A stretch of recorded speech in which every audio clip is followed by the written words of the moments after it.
আজ আমি তোমাদের সাথে শেয়ার করতে চলেছি একটা দুর্দান্ত রেসিপি। নমস্কার আমার প্রিয় সহযোগীগণ, কেমন আছো তোমরা সবাই? আশা করছি অনেক ভালো আছো, আমিও ভালো আছি। তোমরা এই কথাটা তো শুনেইছো, ভাতে ভূতে বাঙালি। তো চলো সেই ভাতে ভূতের বাঙালির একটা ভাতে ভূতের যে খাবার হয় সেটা শেয়ার করি। তো আজ আমার কাছে দেখতে পাচ্ছ আছে এতগুলো ফুলকপি, সরি কুমড়ো ফুল।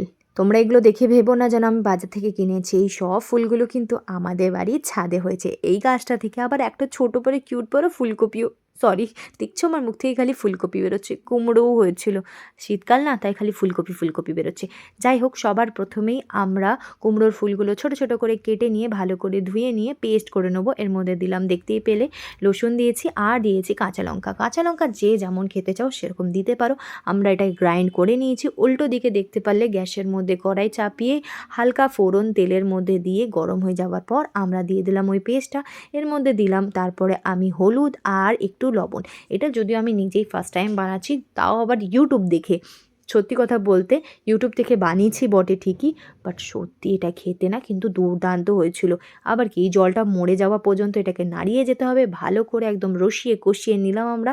দেখো জলটা একেবারে মরে গেছে, এইটুকুনি হয়েছে। এটা গরম ভাতে খাও, দুর্দান্ত লাগবে। দেখা হচ্ছে অন্য ভিডিওতে, টাটা।